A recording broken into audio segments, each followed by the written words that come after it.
these are the answers to Chapter 7. Again, on the exam, it won't be quite this long, but we want to be thorough. First part here is to add or subtract polynomial expressions. So we're looking for like terms. 2 of those plus 3 of those give us 5 of those. 3 plus 2 gives us 5 of those. 4 plus 3 is a 7. That's all we're doing, just matching it up. If you see a minus, then that has to go through and change the signs of those there first. And then we do the same thing. 7 minus 1 gives us 6. We have a minus x squared, that's all by itself. We have a minus 3x. And then I have 1 plus 2, that's 3. Okay. Here, again, this minus goes in, makes that a minus 3x squared, a minus 7. So negative 5 minus 3 is a negative 8. Negative 10 minus 7 is a negative 17. Okay.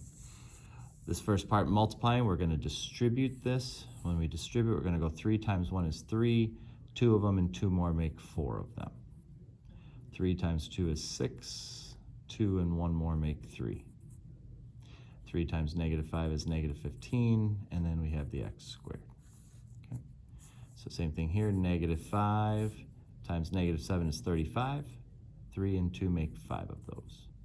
Negative 5 times negative 1 is positive 5. 3 and 1 make 4. Negative 5 times 1 is negative 5. You have 3 of them. All right, then here we're going to make the box. So this worked really well for us when we did it like this.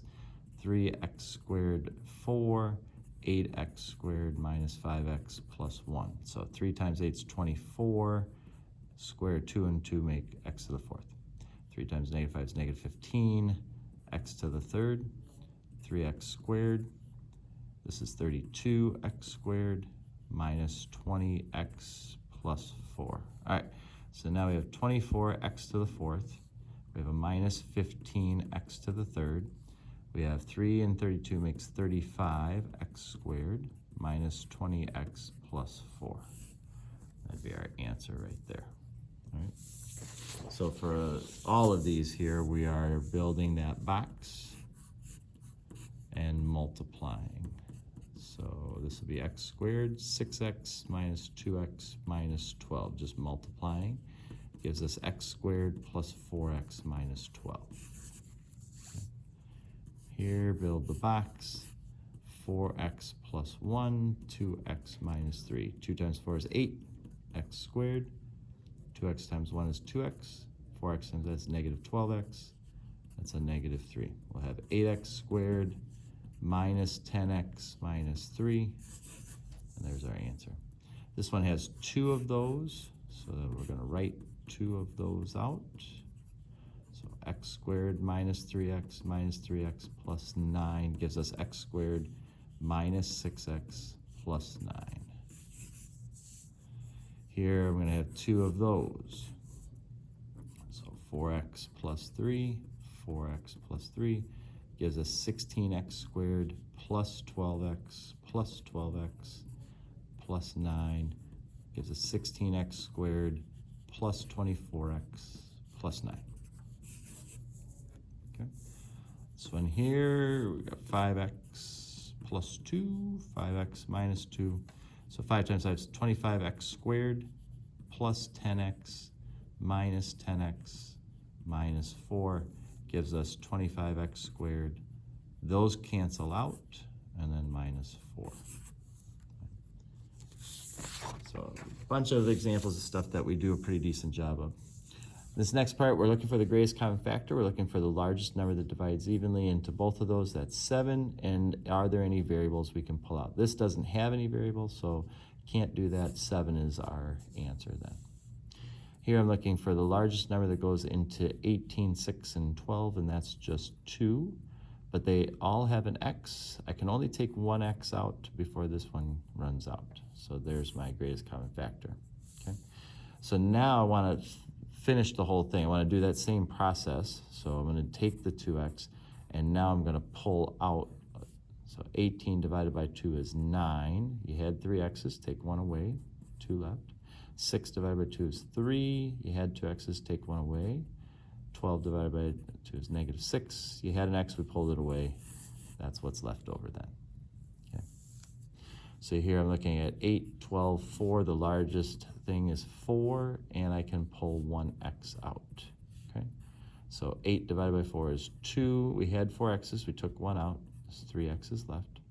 12 divided by 4 is 3. You had 2 x's, we took 1 out. 4 divided by 4 is 1. You had an x, we took it out. There's our answer then. 5, 25, 10. 5 is the biggest thing that divides into them. I can take 1 x away from everybody, but I can't take a y away. This doesn't have one, okay? So the 5 is out, one of the x's is out, there's 2 x's left, and those 2 y's are still there. Negative 25 divided by 5 is negative 5. You had 2 x's, we took 1 out, and we still have a y left. And then 10 divided by 5 is 2. We had an x, we took it out. So that's what we have there, okay? So same thing here, 8, 16, 8. The largest thing is 8, and I can take 1x out. So the 8's gone, one of those x's is gone, there's 4 left there. Minus 16 divided by 8 is 2, you had 3 x's, took 1 out. And then 8 divided by 8 is 1, and we took the x away. So that'd be our answer there. All right. Then we get into factoring trinomials, and we have a whole bunch of these here where we're trying to get it into that format right there. That's our goal for all of these, is to somehow get it to look like that. All right, so I'll just kind of get that set up there. So for this one, I'm looking for two numbers that multiply to equal 18 and add to equal 11. So for this first one, again, it's a couple of strategies. You may want to write the numbers that multiply to equal 18 down until you come up with a combination that does the 11 or whatever you want the middle to be, right? So 9 and 2 add up to 11. So we're going to use 9 and 2, okay?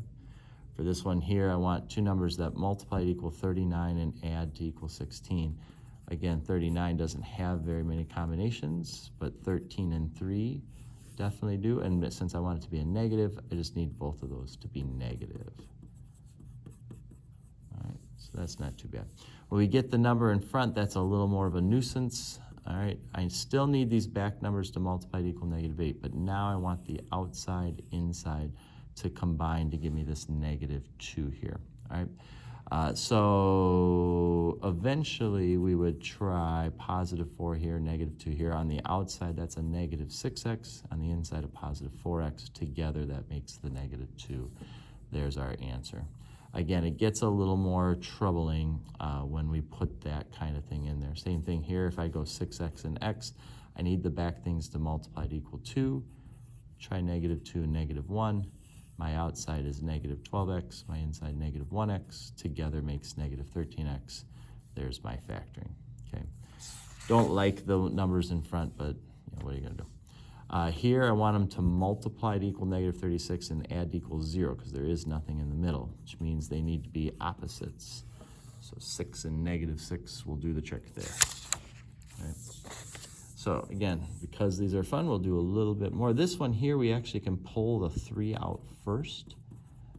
So in other words, they both divide by 3, so I take that out front. And now I can try to factor this. What two numbers multiply to equal 100 and add to equal 0? And that would be 10 and -10. Okay, so that's a little two-step one for us there. Look for two numbers that multiply to equal 121, add to equal 22. That's 11 and 11. Here, this one's kind of a weird one because I can't pull anything out, but it's two terms, and I know 4 times 4 equals that, and 3x times 3x equals that. So I can do 3x plus 4, 3x minus 4, and have it factor that way. All right, this is another kind of nuisance one. I need the back to multiply to equal 49. We're probably looking at 7 and 7 when we do that. If I do 2x and 2x, let's see, outside's 14x, inside's 14x, together 28x. We get a little lucky. Yeah, probably nothing quite that tricky. Same thing here. We're probably not looking at anything this difficult on our test, but we do need the front. Let's try 3x and 3x to start. About -2, -2. That gives us -6x, -6x together, -12. All right, again, those are on the harder side, probably not as much as what you're gonna see on the test.